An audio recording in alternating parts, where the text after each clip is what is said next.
Hello again, Jim Dowson here, your guest presenter with the Templar Report. How are we all? We're doing well today? Hope he's we've got a special guest today, Mr. Griffin, who I'll introduce in a wee minute. I'll just check he's there. Are you there, Mr. Griffin? I am Good indeed, stuff, yes. nice to see you. Right, let's have a wee run round who's in the room and let's see who's there. Yes. Okay, Lady Rotha, how you doing? EMS Rejuvenation, how you doing, Chris? And another Krista Strid, how you doing? Simon Beardsley, Philip Milne, good Scotsman. Nick Griffin's in the room, very good, obviously. Paul Telford and Surrey Liverpool. Burt Myers, how you doing? John Andrews, Antonio Robello, Iwan Egostrom, God bless you, sir. Dan Guerra, good man. Andy, how you doing? I hope you're keeping well. Les Androkovich, you too. Sigan Mikhailan. Sean, is it Sean? Sean McEwan. That's right. Sorry about that. Who else have we got? Seen Alex Cattrall, nice to see you. Does what, my friend? Malcolm Cook, James Partridge, Henrik Johansson, Frank Bukovitz. How you doing, partner? Paul Telford, Troy Otto, nice to see you. Geminis Fortuminous, how are you? Gary Hardwick, nice to see you too. Gary Johnston from Alabama, nice to see you, brother. And remember, the South will rise again. Joseph Torsalini, that's Big Joe, as I know him. Big Joe for Glasgow. You're doing some job, Joe, with Jada's outfit. Brilliant. Colette Whitney, lovely, lovely lady, and thank you for your kind comments. You always make me cry. Stuart Duncan, Wes Stover, Stuart Bowden, Les Smith. Who else? Lee Smith. I beg your pardon. I'm terrible. Joseph Taylor. Ralph Roy, how you doing? I think we're nearly there. Saul Nairn, aye, the big McConnell's in, the big man from Donegal. Ted Funk, Lee Smith, Karen and Sharon, how you doing? I hope you get sorted out with that wee matter about the chapel today. There's no problem there, but we'll help you out. Somebody said to me. Brian Payton, Kevin Butler, seen Geminis, Kevin Butler, Martin Butler. Oh, we got Kevin Butler and Martin. And Kirk Retford. Robert Erickson, Colton Strait. Oh, there's Scorpions in. Right, let's make a wee start at this and see. And Spider Rogers is in as well. I tried to get a hold of the text. Well, it's almost Mexico now, but you know what I mean. Texas guys on Saturday because I didn't think they had my number. I was sending messages through that wretched, what do you call that techie guy? That thing? Discord. But nobody get back to me. But anyway, I hope your meeting went well. And sorry I missed you all. But I must give you my personal number so you can get me if anything like that happens again. But I hope he's had a good meeting. God bless each and every one of you. Okay. Okay, I want to just read a wee bit of scripture. And we're going to Proverbs 10. Okay, Proverbs 10. Verse 1.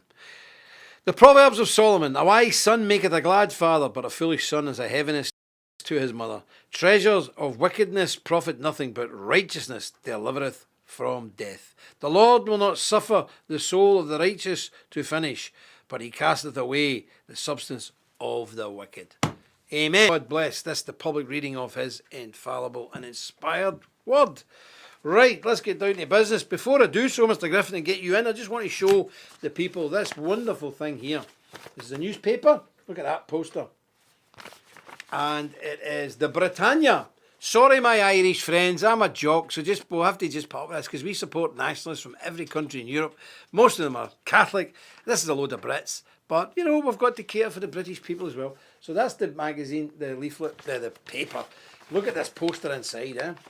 Now we're helping Jada out with a lot of stuff, and we do try and help her as much as we can. So if you want to support Jada, we'll put a link up there. Help us because we help her and everything works well. And she's doing very good. It's a great paper. Mr. Griffin, I believe, is the new editor of this paper. There he is. Look at that. Mr. Griffin's the editor. Oh yes. He's not jumped ship, but he said she was much easier to look at than me, which is entirely understandable. And also there is a big advert for the Deuce Vault book, which brings me nicely on. Do you see how smooth I am here, Mr. Griffin? That brings me on to the link that by the end of next week, that's it, not long away, every single book that everybody's been waiting for will be in the post to you. Every single book will be cleared out of this building probably by the middle of next week. So, done. And again, thank you. God bless you for your patience. Some of your patience has been amazing, but by the next 7-10 days, every book that anybody's waiting on will be gone. There'll be none in here. They'll all be cleared. And thank you for ordering them. And thank you even more for your kindness and patience. God bless you all. All right, Mr. Griffin, let's get down to business. What are we going to talk about today, sir? We're going to talk more about the Armenian War in Nagorno-Karabakh. And it follows on, Jim, directly from what I was saying last week, where I talked, as you remember, about the Armenian genocide. And how the Young Turks weren't Turkish at all. And I said that there was a lot of parallels between what happened back in 1915 through till about 1924 and what's happened more recently with ISIS. Also, when you look at ISIS in detail, it's not what we're presented in the media. So I'll roll on with that. Before I do, I've got one correction to make. It was pointed out to me that I was wrong, mea culpa.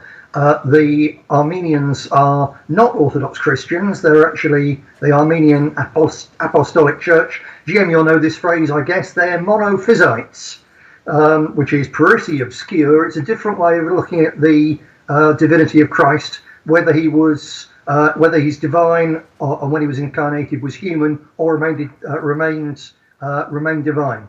Very complex, very obscure. Apparently all the Eastern Christian churches have this thing. So that's what the Armenians are, which makes it all the more remarkable, actually, that the Russians are supporting them to a degree. It's all pretty obscure, so we'll move on from that. And talking of obscure, actually, even the question of where this place is pretty obscure. So I found this map, so I thought we'd start off quickly with this map, which really shows us, map number one, Techie, there we go. So Iran's at the bottom, Turkey on your left, Azerbaijan and the Black Sea on the right, and there's Armenia sandwiched in the middle. Now, interestingly, the Armenian government itself is no friend of Russia. There was a Soros-funded colour revolution in 2018 that put Nikol Pashinyan, who's the current premier, in power, and since then Armenia has been a pro-NATO puppet and anti-Russian, which makes the Putin-Lavrov efforts to help the Christians, the Armenians in the enclave there, all the more remarkable.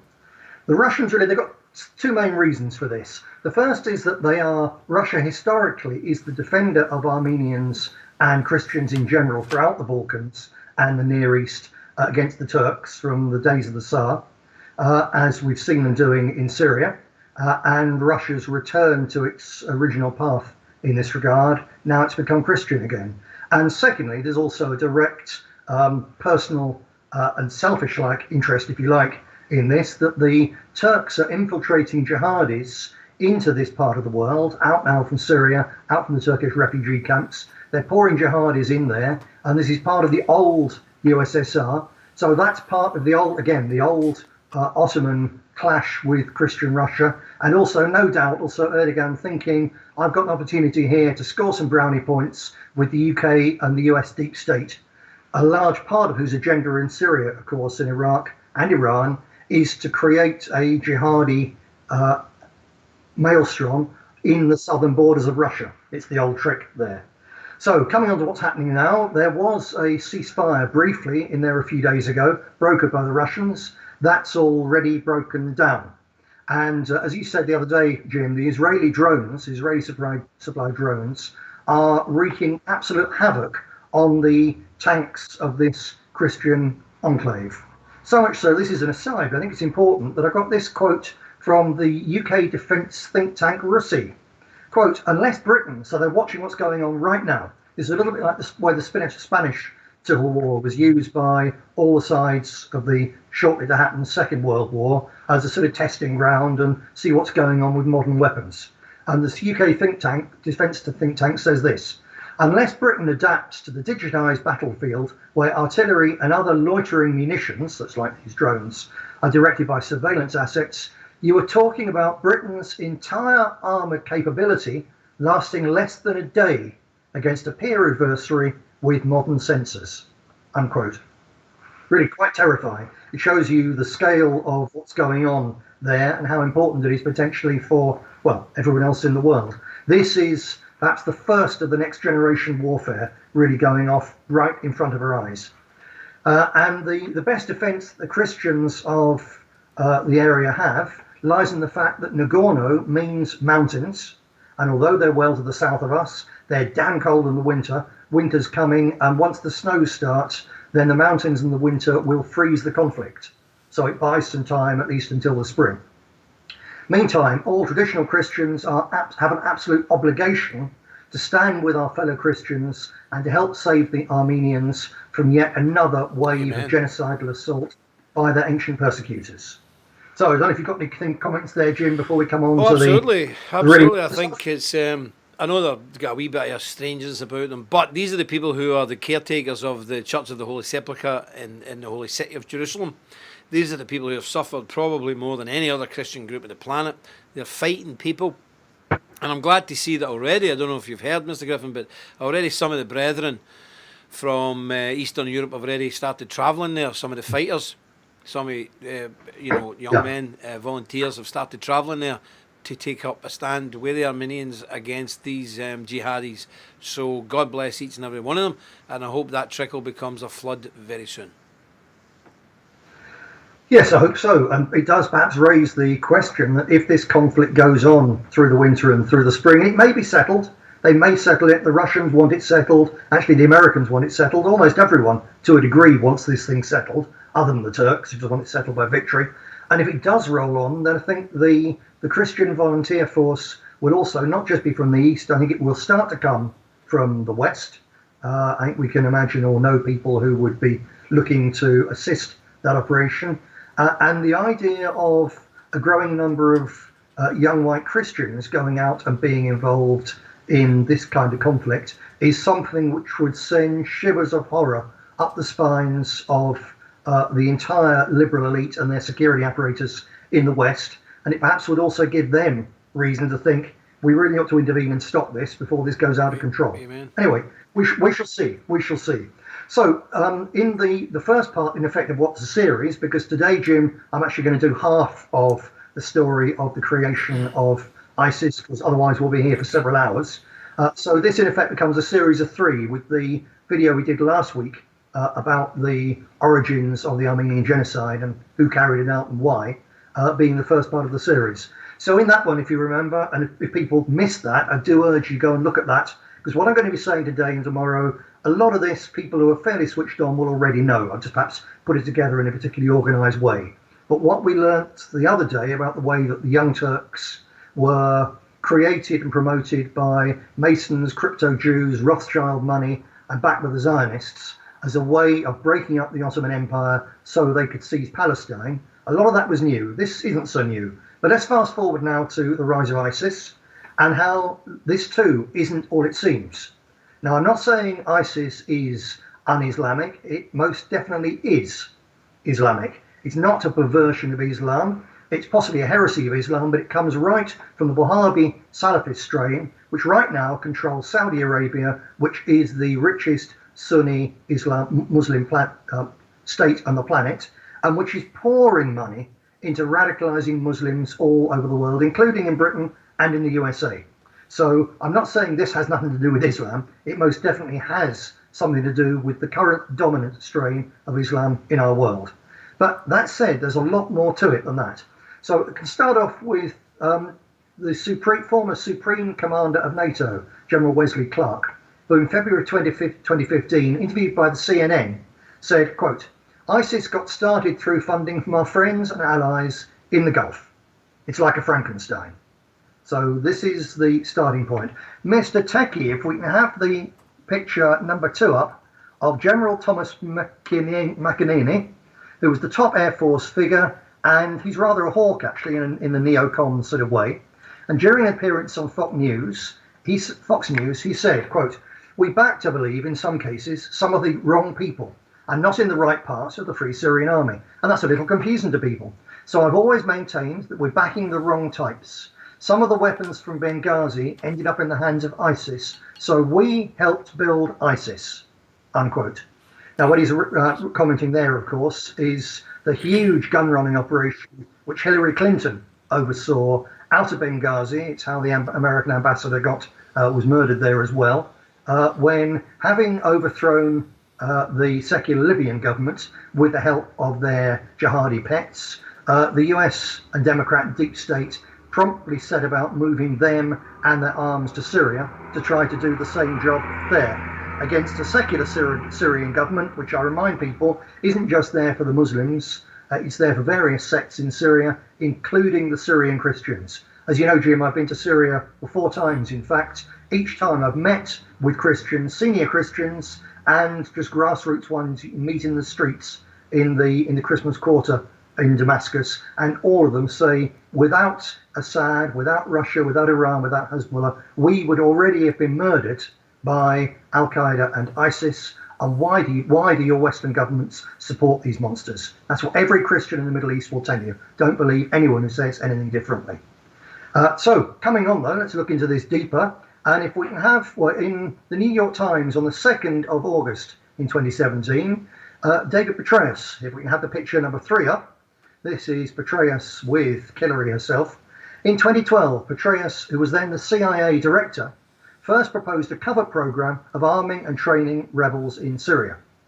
There was a risk, of course, that weapons provided by the CIA could fall into the hands of groups like the Nusra Front, which is Al-Qaeda in Syria. And initially, Obama, to give him his due, rejected the plan.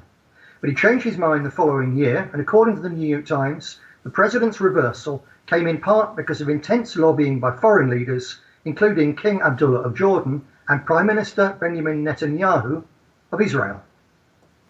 Now, we'll look into the whole, what happened in this massive gun running operation, became known as Operation Timber Sycamore, and it's the biggest gun running operation in the history of the world. You're talking billions of dollars worth of arms. But we'll look at that later on. The first question here to ask, as someone who isn't in the know is already going to be thinking, what's going on here? You're saying that the Israelis were encouraging the Americans to create or back or strengthen ISIS and Al-Qaeda. Why would they do that? So let's look into this one. Why would the Israelis back the Islamists?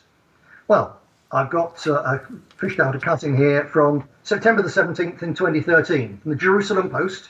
So this isn't some kind of crazed anti-Semitic little rag on the internet. This is the Jerusalem Post, September the 17th, 2013, headed, Israel wanted Assad gone since the start of the Syria civil war.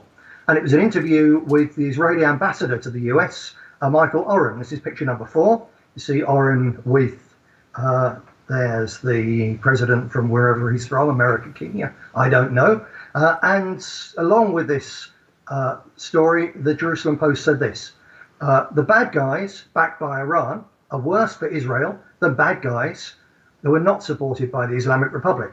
Israel's outgoing ambassador to the US, Michael Oren, told the Jerusalem Post, quote, the initial message about the Syrian issue was that we always wanted Assad to go. We always preferred the bad guys who weren't backed by Iran to the bad guys who were backed by Iran. This was the case, he said, even if the other bad guys were affiliated to Al-Qaeda. We understand they're pretty bad guys. Still, the greatest danger to Israel is by the strategic arc that extends from Tehran to Damascus to Beirut. And we saw the Assad regime as the keystone in that arc. That's the position we had well before the outbreak of hostilities. And with the outbreak of hostilities, we continued to want Assad to go. So it's there from the horse's mouth, the Israeli ambassador saying that we are happy to support Al-Qaeda and ISIS, and the Free Syrian Army incident was always basically a propaganda hoax. It never really existed. There were no moderate rebels. They've all been Islamist fanatics. And the Israelis were very happy to push the Americans, the British, the French, everybody else into ensuring that these Islamist fanatics were able to overcome the secular, elected, democratic government of Assad, which was there to protect every minority, including the Christians. So people really need to understand that's what was going on. But there's more to this, because you might think, well, perhaps the ambassador was having a bad day. But then I fished out a report from the United Nations Disengagement Observer Force, which is the UN peacekeeping force on the Golan Heights, the occupied part of southern Syria. And they report multiple instances, this was in between 2013 and 2014, multiple instances of the Israeli Defense Forces dealing with armed members of the opposition on the Israeli-Syrian border. And the reports say they can't distinguish between the different Syrian militants fighting against Assad, ranging from Western supported ones to the radical Islamists of the Islamic State, formerly known as ISIS. Now, Jim, you know that I've been in Syria a number of times.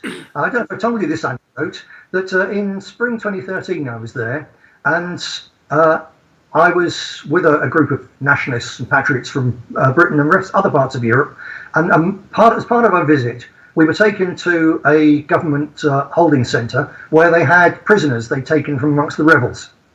And we were told, right, now you've got to be careful because we're going to take you to see a man who still thinks he's in a rebel hospital. This man is an ISIS fighter, or they call them Daesh because they don't recognise them as Islamic in any way. That's their own thing. They call them Daesh. He's a Daesh fighter, and he blew himself up with a failed suicide bomb. And when he woke up still alive and having been medically cared for, he thought that because he was still alive, he hadn't been captured by us. He'd been rescued by his comrades in ISIS. So he's in an ISIS hospital. So in order to milk him for intelligence, we've kept this going. So he's usually blindfolded. He's kept in the dark. He's had a number of serious injuries. He got pins through his arm and all sorts, and his head bandaged up. But they said, we told him that his eyes can't take light at present. So he's quite happy there. But you've got to pretend to be ISIS volunteers from Western Europe. So for 20 minutes of my life, I had to pretend to be an ISIS volunteer from Britain while interviewing this man. And I was with my old comrade Roberto Fiore from Italy. And Roberto, actually, we asked him a number of questions, and he sang us an Islamist song. It was all surreal, really was. But Roberto asked him, he said, well, look, you're actually from Palestine. So why were you fighting in Syria against Syrian Muslims mainly, instead of being in Palestine to fight against the Zionists occupying your homeland? And this man said to us straight away, said, no, the Nazarenes are the real threat. The Nazarenes are the real enemy. Israel's a sideshow.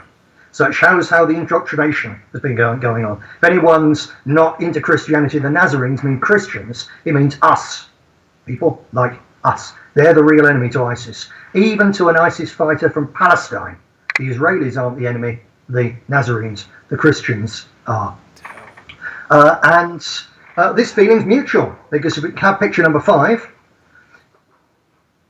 this is Netanyahu, Bibi as he's called in friendly fashion, and an Islamist rebel. And this was in June 2014. The same UN report I was talking about before accounts 59 incidents of Position 85, just to show you the detail, the facts of this, where UN teams observed armed members of the opposition transferring 89 wounded persons from the Syrian side across to the IDF, and the IDF handing back 19 treated individuals to the armed opposition in Syria. And Israel's Minister of Health has indicated that Israel treated at least 1,000 Syrians at 4 military hospitals in the north of Israel. And the IDF has confirmed that in the past 2 years, Israeli defense forces have been engaged in humanitarian life-saving aid to wounded Syrians, irrespective of their identity. Well, isn't that nice of them? Because they might be moderate rebels, but if they don't exist, these are Christian murdering, throat-cutting, head-cutting scum of the earth. They're not even Syrians. They're Islamist fanatics who've invaded Syria with the help primarily of the West. I'm not just getting at the Israelis here. It's the British deep state, the American deep state, the French deep state. They're all in this together. And they poured that invading army of monsters into Syria, just as they poured invading monsters and invading ideas from the darkest shackles of Russia through to the Young Turks and all the rest of it, just as they did it in Turkey and then Armenia. So they created this same fake Muslim force to murder Christians in the Middle East. Again, just to say that this isn't just the Israelis. Where do they get this idea from? Well, partly it's a short-term thing. It's political gain. If you can divide your enemies, it's a good thing for you. And it's not just the Israelis. British military intelligence came up with this idea in the 19th and the 20th centuries, where they set about encouraging Islamic extremism to divide the natives, so they couldn't resist colonialism and the empire. We, the Brits, in people doing it in our name, did it in Cyprus, They did it in the Ottoman Empire, and they did it in India, where it bore particularly bloody fruit, with probably up to 2 million people murdered in the communal warfare as India fell apart between India and Pakistan in 1948. And more recently, the Israelis are taken to doing it. So when people in the West think that Hamas is really evil, yeah, undoubtedly is, but Hamas was boosted by the Israeli intelligence service, the Mossad, from the very start, because they saw the boosting of a fundamentalist Islamist Hamas movement as a way of dividing the Palestinian opposition, which at the time was mainly a secular thing. So the Israelis, the Brits, everybody's done this, and it's deeply wicked. Coming to the end of this session for today, Jim, but just before I do, I'd like to cover one more thing, that when the Zionist state does this sort of thing, when they set about trying to tear Syria apart, using Islamists whose main interest, first of all, is to murder Christians, they're not just doing something fresh here. This isn't quite an old strategy. It was created in its current form by a man called Oded Yinon, who was a Likud theorist in the 1980s. He published a paper called A Strategy for Israel. And he said the best strategy that Israel could do is to break up all the surrounding states and to balkanize them all, so as to create the gap in which to create a greater Israel from the Nile to the Euphrates, which, and here I finish up, this is the concept first promoted by Vladimir Jabotinsky, who we saw last week was the chief theorist of the so-called Young Turks, and therefore a key architect of the Armenian genocide. So, as I say, next time, Jim, perhaps on Thursday, if you like, or Friday, I'll be talking about how Obama's involvement in the biggest gun running operation in history.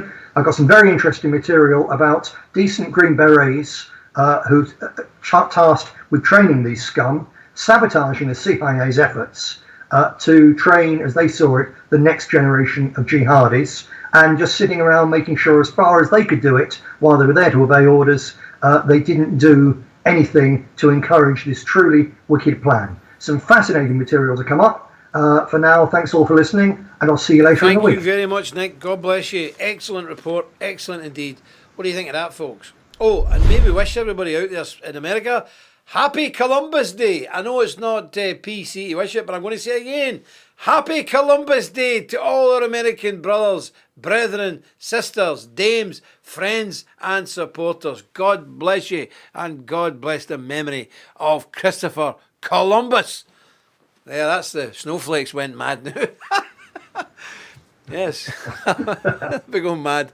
But that was a great report, folks, wasn't it? And, you know, somebody said in the talk there, what's the end game? The end game is the Greater Israel. But to do that, they've got to clear out the Christians. There's no way, even though the Zionist lobby in America and Britain is very strong, there's no way they can go start attacking Christians. That wouldn't fly at all. So get ISIS to do it. Get the jihadis to do it. Then they've nothing to do with it, but we've been cleared out. Nearly all the Christians have been cleared out of Syria, out of Iraq, sorry. Nearly all of them have been cleared out of these other wee satellite states round about there. Syria was a place where it still had a big Christian minority, and they're going the same way. So this is what it's all about, and whether you think it's true or not, I would invite you to go and study it in depth, and you'll see what other reason would these people behave in such a way. But the wickedness really comes in, from my point of view, from our own Western governments, who knew these people were jihadi fanatics and still armed them to the teeth and set them loose on a sovereign people. Whether you like Iraq, Assad or you don't, he won democratically, and all of a sudden all these people jump up and are armed to the teeth to fight him and get rid of him. That is not on, and it's caused so much damage. And of course, Europe now has paid the price. Chickens have come home to roost. We now have millions of these people wandering in huge columns coming into Germany and Austria, and they tried to get into Hungary. They built a fence, wouldn't let them in. But we've seen them in Syria. I mean, Nick, we're in Syria. Not Syria, Serbia. And they were all corralled into parks because the Serbians said they ain't staying here. So now Britain's got them, Germany's got them, France has got them. By the millions. By the millions. Thank you, deep state. Thank you, CIA. Thank you, MI5 and MI6. We really appreciate it. Thank you. That's what's going on, folks, and it's the truth. You know one thing about the Templars? We don't mess about. We've no political agenda. We have a religious agenda, and that's to promote the kingdom, to promote Christians, Christ, and to defend Christians. That's it. We have no political bent. We will support anybody who supports Christians, and we will condemn anybody who works against Christians. Okay, we have to go now, but I just want to show you in the latest paper from Jada. I showed you Nick's issue. There's a joining thing. But I want to show you my story, because I showed you his story, so I'm going to show you mine. And my story is why do so many Christians wrongly support Israel? And it's a sort of a potted version of the rapture theology stuff, where it came from, what it's about. It goes much deeper than this. If anybody ever wants to talk to me about it, I'm available. But it goes right back to the Counter-Reformation and Cardinal Bellarmine in Rome. It goes back to the 1600s. But in modern terms, it goes to Bible salesman door to door and a guy called Schofield. And just before him, John Nelson Darby, who was an Anglican clergyman from Dublin. So I know all about it. I studied for the ministry. I got my master's degree. And one of my dissertations was on the rapture. So I'm very well versed on it if anybody wants to tackle me on it. Now, just quickly, I've got to do my QVC or I'll get into terrible trouble. We have some war maces hanging about. And we have some, what do you call these again? These who? Hammers. War hammers. Vicious things. Good grief. War hammers. Very nasty things. War maces. Horrendous. But very, very effective. Very effective. These ain't toys. These are solid. You can't buy this in Australia. So any Australians, you can't buy it. It's not allowed in your country. And no wonder. These are not toys. These are the real deal. And they're built for action. They're built to last. So there we go. And they're totally legal everywhere else, but they won't let them in Australia for some reason. Who knows? Yeah, this is allowed in Australia. This is allowed in Australia, okay? As if there's much difference. So there you go. So please, if you can, get a hold of them. And remember, today, we promised you the spouse package available. It'll be up just after the show. Same link, but you'll get into the page and I'll have a spouse package available for the Magdalene Chapel. Thank you, everybody. And I just want to thank the people who have signed up for it so far. You know who you are. I won't go through them all today. But there's quite a lot of people signed up. God bless each and every one of you. It really is helping us. The concrete's getting poured in the morning for the founds. And the windows, the stone masonry arriving probably tomorrow or Wednesday. So it's very, very important that people get behind this. And if you're not signed up, please do so. Well, that's all from me. We'll bring Mr. Griffin on again Thursday or Friday. Thanks for listening. I hope you found it interesting. I certainly did. And until I see you tomorrow, if the good Lord preserves me, remember, stick close to God. You won't go far wrong. Do us vault.